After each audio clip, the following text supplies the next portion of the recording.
So that's kind of reopened kind of that trauma and that wound because, like I said before, I tried to, let him see him and he didn't really care. We'd go over there and he'd be like, "Oh, I'm tired from working on this car. I'm sorry. Can y'all come back another time?" When really it was drug related. So that's kind of where I'm at with that. But I'm glad I made the decision I did make. Hello and welcome to Healing Trauma Mamas. I'm your host, Madon Wingo. Thank you for joining us as we share in our stories and experiences of healing from childhood traumas and birth traumas. Listen as we discuss our struggles, our failures, our strengths and our victories, and all those lessons we've learned along the way. Hello, Healing Trauma Mamas. Welcome back to the podcast. I'm so thankful you came to join us today. I've just been so thrilled with all these sweet mamas that want to come on and share their stories and really, be vulnerable and share their journeys so that it can help other women, you listeners out there, and help you on your journey. It's so powerful when we share in community what we've been through and how healing has come, and we just encourage one another. And so I know that Mara's story today is going to do that for many of you. And so I'm just so thankful she came on the podcast today. And do you want to introduce yourself there, Mara? Yeah, hi. I'm Mara. I actually Madon was one of my student midwife when I have had my little one who's also here. He had to be involved, and I'm just super excited to be here and share my story with y'all. Awesome. Yeah.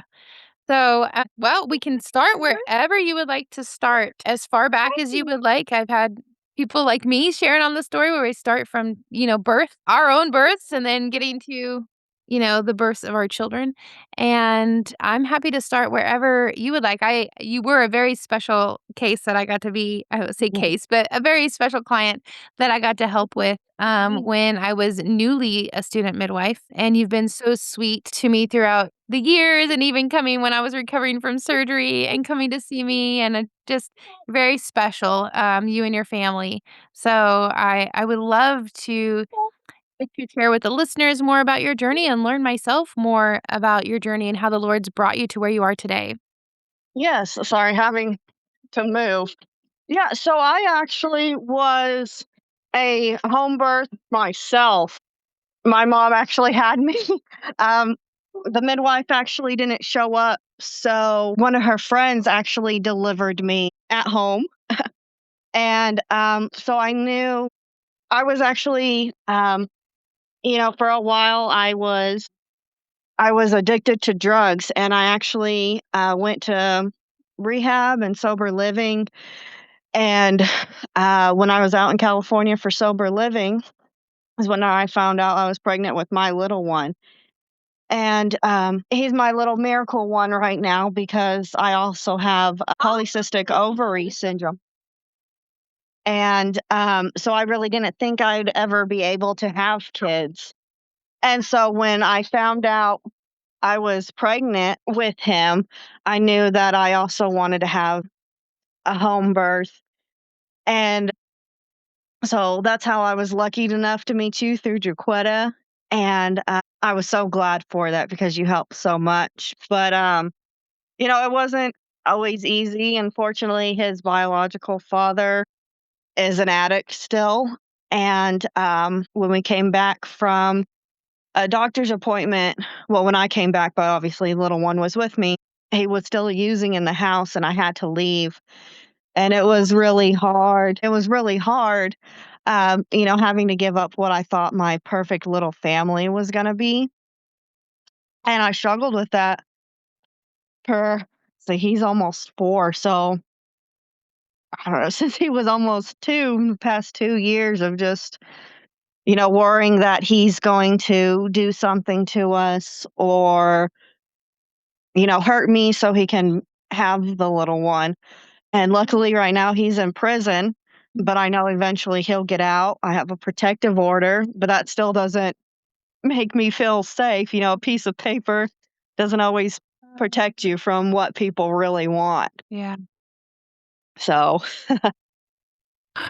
Wow, that was a lot really quick. Let's Yeah. maybe go back and let's kind of slow down a little bit so we can get to know you a little bit better. So let's start from the beginning a little bit more, if you're okay with that. Yeah. I would love to start. So, yes, you were a home birth, but you were a home birth that kind of was traumatic because your mom's midwife decided not to come in labor. Oh. Yes. So we call that abandonment. That is not okay whatsoever. I have sadly heard of that happening a few times and I don't understand it. But your mom still persevered and she got other women to come help her. Mhm. And I'm really thankful for that for her. So you kind of had a little bit of a traumatic beginning. So do you want to share a little bit like what led you down the road to becoming an addict? Yeah. Um, so I've never picked the best guys except for the one that I'm dating now. He's an amazing person. He's in recovery too. But I've never been the best at picking people to date in my life. I share this when I was able to share my story. It's always kind of the same people, the ones I think I can fix. And Mm. I actually met this guy on Tinder and we started dating. And he was an alcoholic and addict, and he kind of hid being an addict for a while until I think he knew maybe I would join him. And so we're doing drugs together, and that transpired from, not so harsh things to harsher things. I don't know if I can share that on here or not. You can share whatever you want to share. Okay. Doing cocaine to it ended up being meth and I didn't know. And yeah, doing kind of a list of things, morphines, other pills. And for a long time I didn't know I was doing meth until he told me. And then we moved here to be closer to family and it just kind of got worse. Didn't wake up one day and be like, "Oh, I want to be an addict when I grow up." It just kind of happened and struggled with that since I was probably 23 to I was 26. And then the guy I was dating at the time was going to go to rehab. So I thought, I'll just go. I don't know what to do with life in a sense. So that's kind of where that went. So, how did that rehab go? It went really well. It was a small facility in South Bend, Indiana, kind of minimum security. So if nobody really knows much about like rehabs and treatment centers, some of them, don't have a fence around them. Some of them, like the one I was at, did. And I just thought that was normal because that was my first rehab center. I wake up every day working the program and hoping that's my last one. And met some interesting people. Got really good help through my counselor. She was amazing, and I still think about her every day. How she helped me and helped me grow into a better person than I was before. Mm, that's awesome. So If you don't mind, I know this is really vulnerable, and I no really problem. appreciate you sharing, Mara, because I don't know what anybody's going through that's listening to this right now. And those are special people who work in rehab facilities that they really have to love it. And their goal is to help you see yourself in a different way and really to desire to want to help yourself and to have that, you know, desire to understand that I am worth helping, Mhm. and I am valued and loved. And doesn't matter if this or this person made me feel like I wasn't, I still am. And I know most of the times from all the studying that I have done on trauma specifically, and then about people who've got into things like this, that there's underlying things, and usually they're lies that you have been believing for a long time, whether it's like you're not valued, you're not worthy, you need to find love somewhere else, especially like in men because your dad didn't give you much love or you never had a good Mhm, male role model or maybe you had a really negative female role model, all those types of things. And then mhm, helping you counter those things to replace those lies and to walk truth about who you are and mhm. truly believe that about yourself. And it sounds like that's what she helped you do. Yeah, and there was another guy. We did small groups besides like individual one-on-one with our counselor. And there was this guy, unfortunately, he's passed. I don't know if he relapsed or what happened, but it was kind of he was going through something similar. And he just started to kind of open up and started sharing. That's kind of when I got I guess the kind of the courage to share more and open up about the things. My parents are luckily they're still married today, and I know a lot of people's parents aren't. And my dad, he was he still is a truck driver.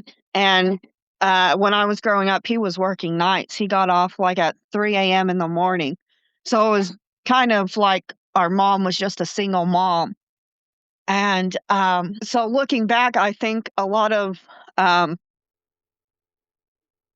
probably the validation I was looking for in these men I was choosing wasn't healthy because even though I had my dad crying, um, I didn't quite know that healthy, in a sense, like that healthy role model as much, or I didn't understand because I was so young. And my counselor's name, her name was Shakira. And like I said, she just really helped me see a lot of things that I didn't want to see at the time. And this is also why they tell you in the first year of recovery not to get in a relationship because that's unfortunately where I met my sons. Well, not unfortunately because I have my son out of it, but in other circumstances, I met his biological father. And looking back, I'm like, oh, that's why they kept saying these things because you don't know who you are the first year. And Yeah. really, I have 5 years clean now, and still some days I don't know who I am. And so I just have to think back to those times with my counselor and just remember I'm still growing just like everyone else is in the world. And I shouldn't always take things so personally as I do. Yeah. Yeah. Well, and healing is a process. And Yes, you definitely. grow and you heal in some areas and you get strengthened in those areas and then that highlights some other areas where you're like, "Oh, yes." Yes. Um, yeah. So that definitely, it's a process that we're all growing in. So you met him and you got pregnant. Do you wanna share about your pregnancy at all? Yeah. So like I said, when I found out I was pregnant, I was in California and I was probably almost in my second trimester by the time I really started thinking something was going on. I wasn't feeling well. I was just really um, probably that first 3 months, I was eating other food, but mainly it was chicken noodle soup. And then I took a pregnancy test and, found out I was pregnant and went to my first ultrasound alone. He was working nights at the time, and now looking back, I feel like he didn't really care, he couldn't be bothered. He had just gotten off work, but a lot of people get off work and still go to those things with their significant others. And I was actually at that ultrasound, 10 weeks and 3 days pregnant. And so I knew I wanted to be closer to family. It was also right when COVID started and got out of California in time because they closed like everything down. It was pretty crazy. And came back here to Texas and I had talked about, if I wanted to use a midwife or my doctor in Austin who actually diagnosed me with PCOS.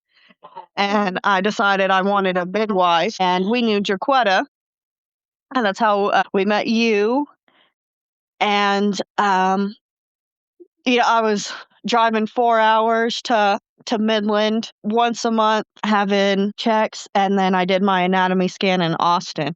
So that's 8 hours from where I live, maybe seven if you go the back way. And I knew I didn't want to know the sex of my baby.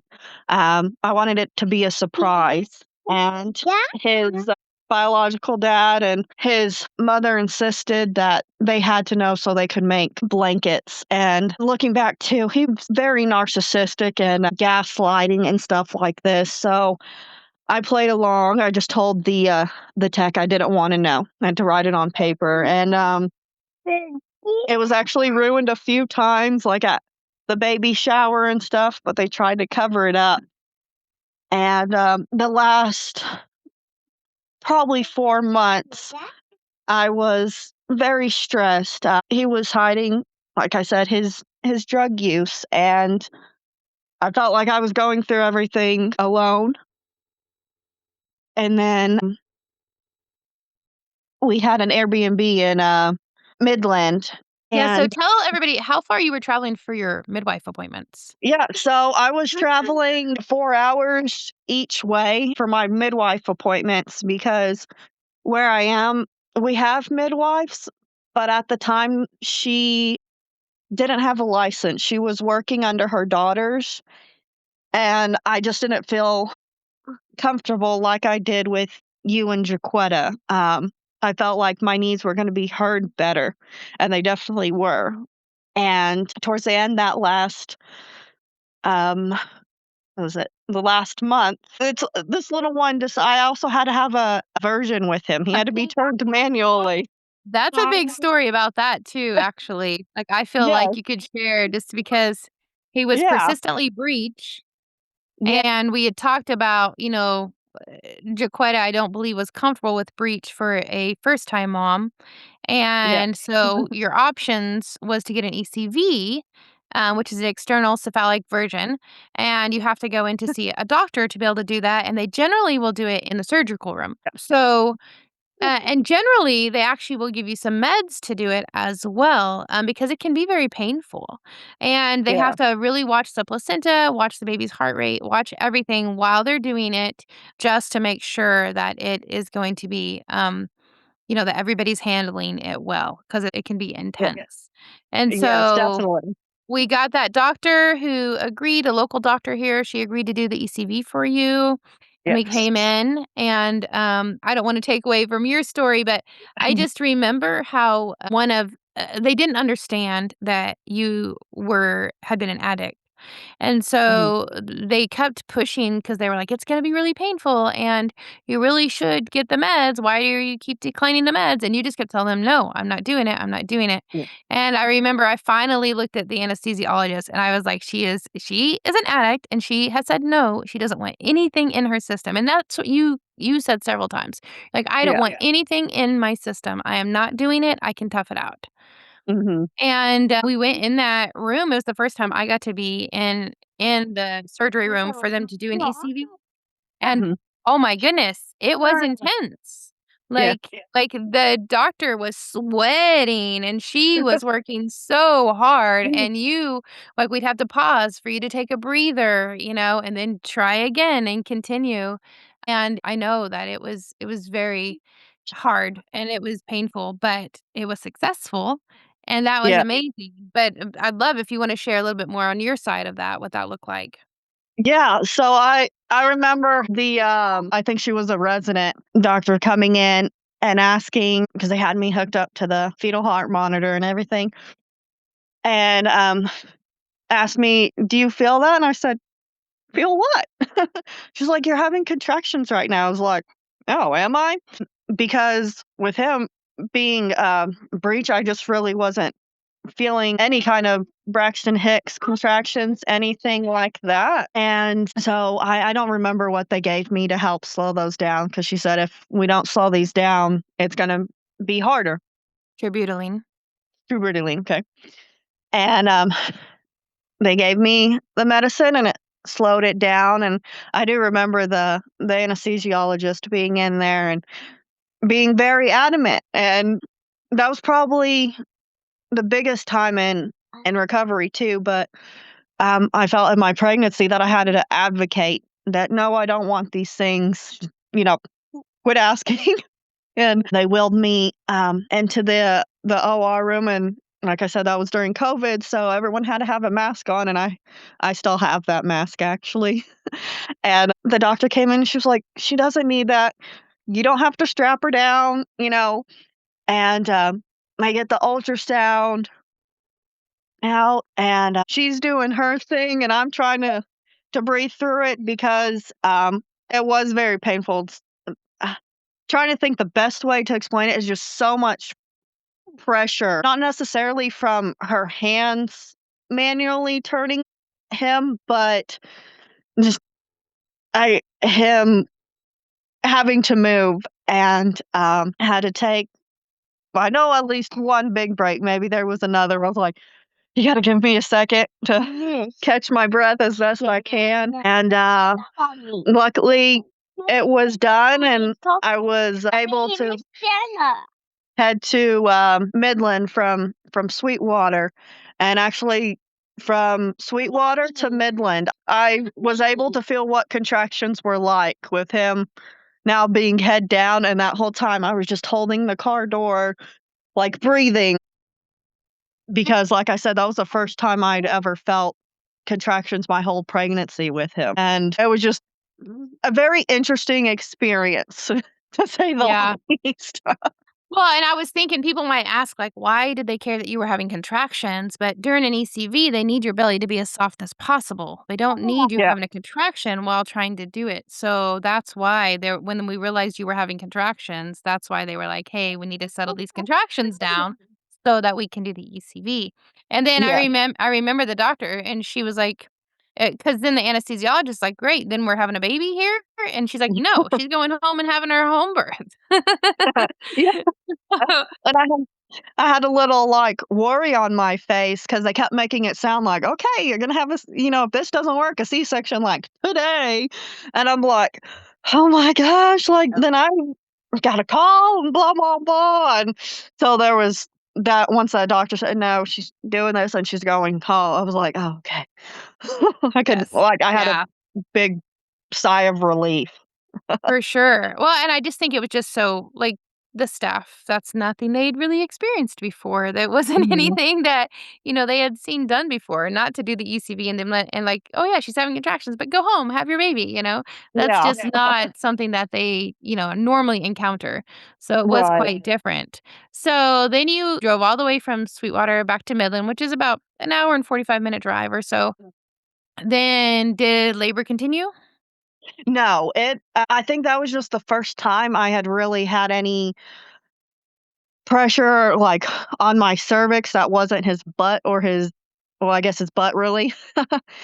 Um, and so it, like I said, continued the car ride, and then once we got to the Airbnb, I think, if I recall, getting out of the car, like, I wasn't feeling anything anymore.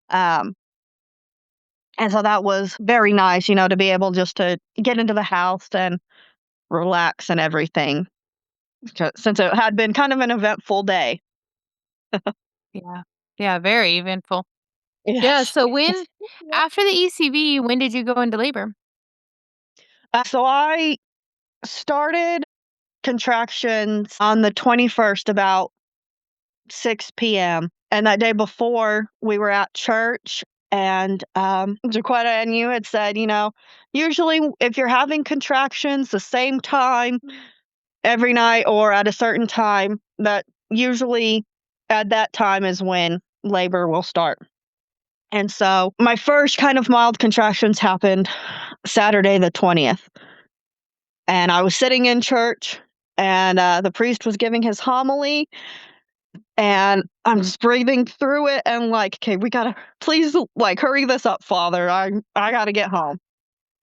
And they slowed down, and then that Sunday morning, I kind of woke up and was just kind of, not quite really having contractions, but knew something was going on. And then about 6 p.m. that night, they started kind of more frequently. I remember there had that freak snowstorm in Midland that like That's week right. before.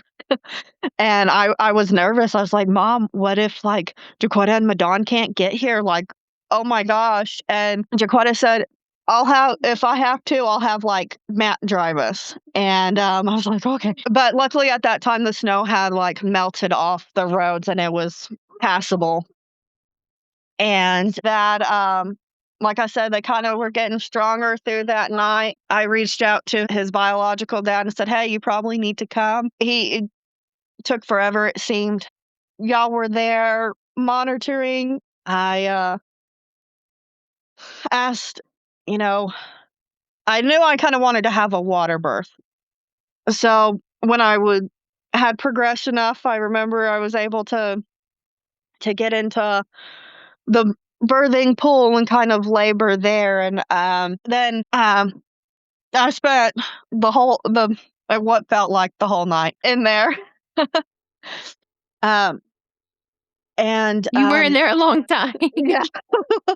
Um, and I was the lucky one that I guess during labor, I'm gonna be the nauseous one and throwing up because I was throwing up and, um, had to get out because, she just needed me in a different position.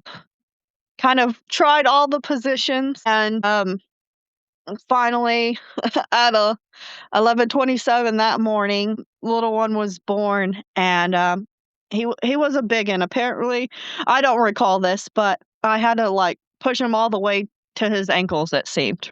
Oh my goodness, yes. Yes. Wow. Yes. And, he came out. I was just so relieved because obviously being my first, I didn't know how long he'd have to rock under my pelvic bone. And I remember I kept asking, "Is he under? Is he under?" And, finally, like I said, he was born. She put him on my chest, and I didn't know the sex until later when I looked. And he a big boy, for sure. And, I was just so happy to finally for him to be Earthside because him being my first, like I said, I kept asking that question. So I know it was kind of probably redundant to everybody else, but I just felt like he would never come out. And then I couldn't do it. And I just remember the support from you, from Jaquetta, and from my mom, and, everybody crying once he was here, and he was okay. And, my first meal was Chick-fil-A. Mom, Yep.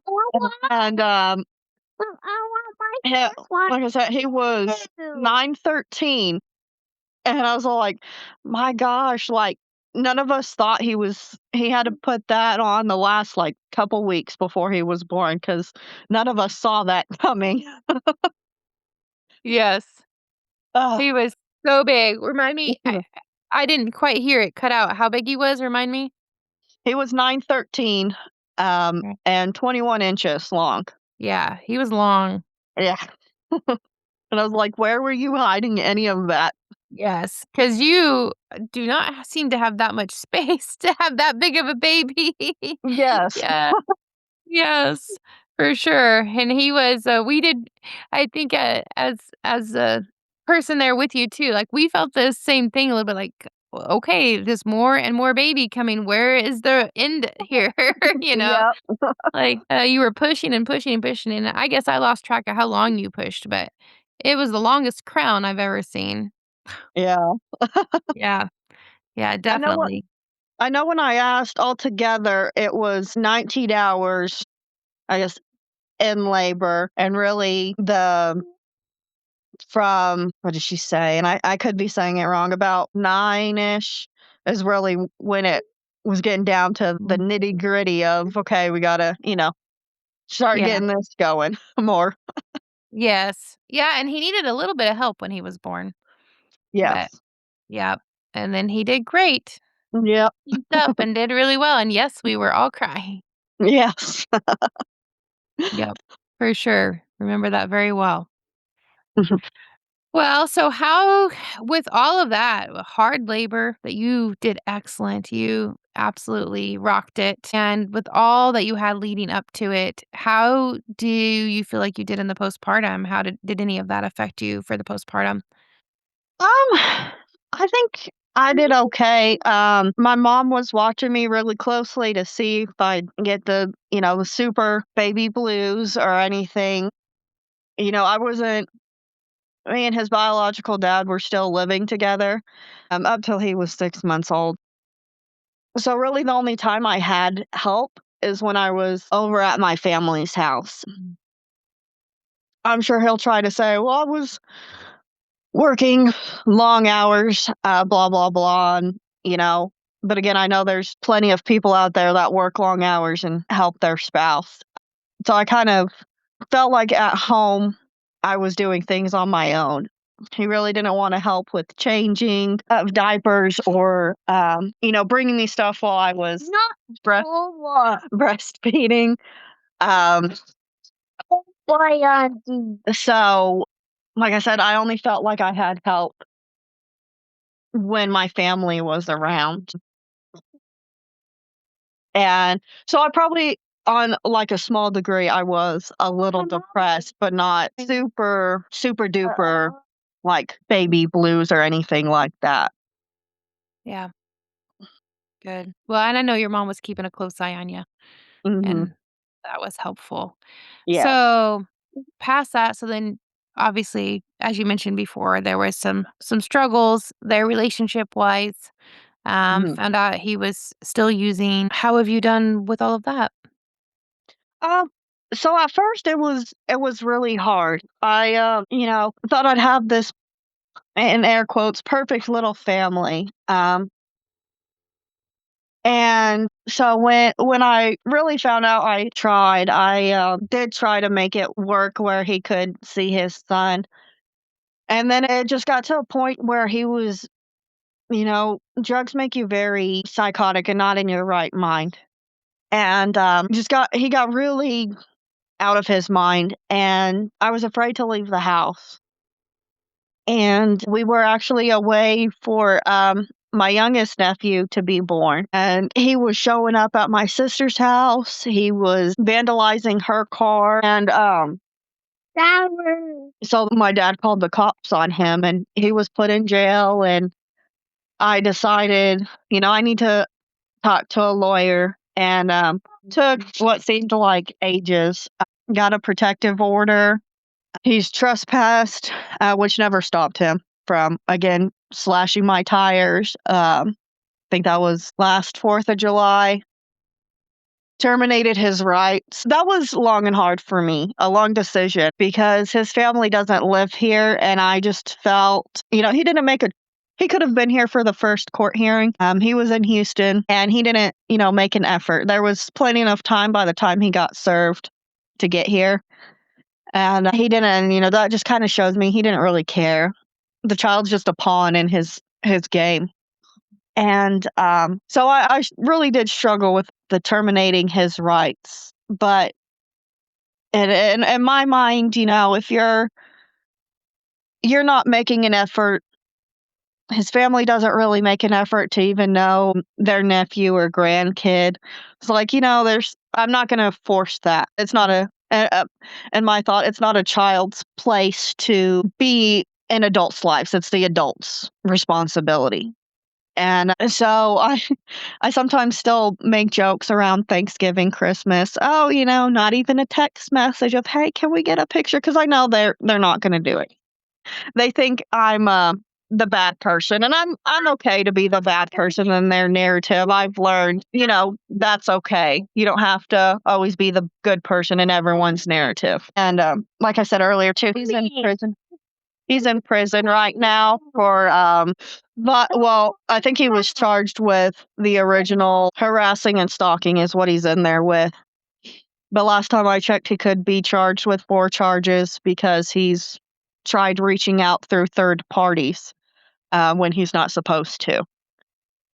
Um, so that's kind of reopened kind of that trauma and that wound because, like I said before, I tried to, let him see him and he didn't really care. We'd go over there and he'd be like, "Oh, I'm tired from working on this car. I'm sorry. Can y'all come back another time?" When really it was drug related. So that's kind of where I'm at with that. But I'm glad I made the decision I did make with it. Yeah, good job standing up for yourself. Yeah. Thank you. Yeah, you've been through quite a lot. Yeah. Definitely. Yeah. Well, and like we said earlier, like, each of these experiences, they grow you and they Hmm. strengthen you. And as you work in healing one area, then it opens up to be able to heal in another area. So right now, I mean, you feel like you've got some healing in some Hmm. areas that you've definitely can see. Yeah, that's great. I love that. And well, I look forward to much more healing coming for you. Thank you. Um, and that just you were mentioning advocating for yourself, like in the pregnancy and throughout and all of that, like that helps you advocate yourself just as a for yourself just as a person as Mhm. well. And so like in a bad relationship, being able to advocate for yourself and your son. A lot of times people who have had trauma especially, they're great at advocating for other people, but not for Yep. themselves. Um, Yeah. yeah. So being able to put, yourself to have respect for yourself to be able to step up and advocate so that you and your son can be in a better spot. That's wonderful.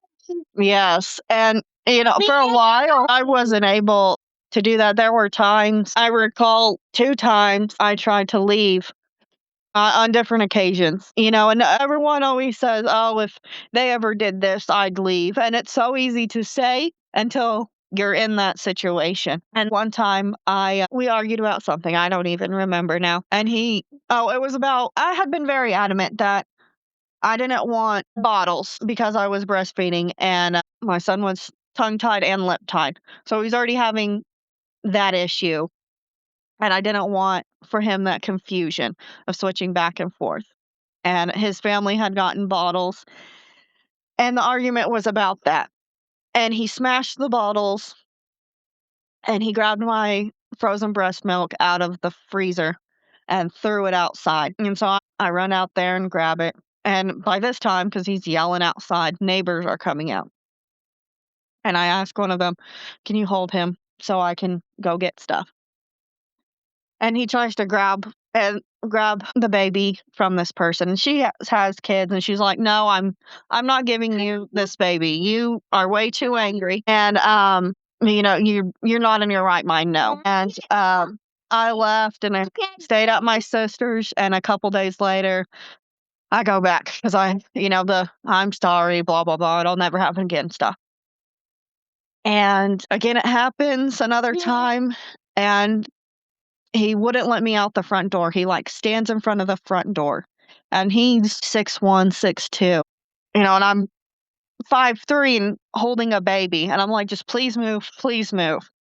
And I think it was that time maybe another time, he smashed but this was another time, he smashed, photographs. He broke our new TV, well, my TV, and I think that's still trauma that my little one has. He was asleep in the other room, but for probably the first year and a half, he was afraid of men. He was like, if people like screamed at sporting events, he'd like cover his ears and start crying. He's just recently gotten more used to his uncle. He was afraid of my dad, and we never really think sometimes the things that we go through can affect our kids, and that's something I still struggle with today and I'm working on because I feel so bad as a mom that even though he was in the other room, he he heard those things and, you know, consciously or subconsciously was put in his brain. So that's kind of, what I advocate for too, is, just because they sweet talk it, you know, don't go back because there's so many cases where people go back and it ends so worse. It worse ends worse than before, you know? Well, the good thing is that Mm. you know how that can affect you later, and so then you know Yeah. how you can counter it now. Yes. Oh, but I'm definitely, like I said, those have strengthened me in other ways. I'm now in a relationship where the person actually values me as a person, and my son loves and is so excited when he comes over and plays with him and things like that that I never, kind of imagined could happen. Oh, that's great. Yeah. That's great. Well, in that, he's gonna see that, when you make somebody feel valued and Mhm. and love, it helps them to blossom, Yeah. and that'll bring so much healing, and he'll see that, and that's gonna Mhm. really help counter. Even though it's very easy for you, I know, you to have the guilt about those situations, but anytime that comes up, remind yourself of the advocacy that you have done, and you got yourselves out of that situation, and you're working Right. hard to repair that, and it can be healed, and it can be taken care of, and he can have amazing examples of people who love and value him and don't Yes. scream and yell all the time and fight and all those things. Mhm. He's gonna get to see that. And Yep. so, while we know that the body does hold things in from, when we're younger, we also know that that can be released and you can have complete healing. So, Mhm. that's possible, and you can do that. Yes. And so you're on your journey to getting there, and I'm so excited to see that for you. Thank you. Absolutely. Is there any words of advice, anything that you would like to say to any of the listeners, through sharing your story? Yeah. If you're just struggling with anything, like, I don't know, who all listens, but like, if you're struggling with addiction, or you're struggling with making just a right decision for you, or you think it's, gonna be wrong in the long run, you know think about that, but don't take it lightly when you make the decision, and don't feel bad for making the decision to better yourself or your child's life, because like you said, in the long run, they're going to look back, and uh, they're going to thank you. They're not going to hold resentments towards you. His biological dad had told me he's going to resent you when he gets older because he doesn't have me in his life. And for a while I thought that, but I know now he's not going to. When he's old enough and I can explain things, he'll understand, and he will be thankful in the long run. So don't ever feel bad for a decision you make for yourself or to better you or your child's life. Yeah, amen, that's right. Yeah, thank you so much, Mara. Really You're appreciate you coming on the podcast and being vulnerable and sharing. It takes a really strong woman to do that. So I just you're want to say welcome. Thank you good for job. having me. Of course, absolutely. Thank you for listening. May you be encouraged and strengthened by what you've heard today. Remember, you are dearly loved by your Creator, so be who He created you to be. May you go in peace, friends. Till next time, Shalom.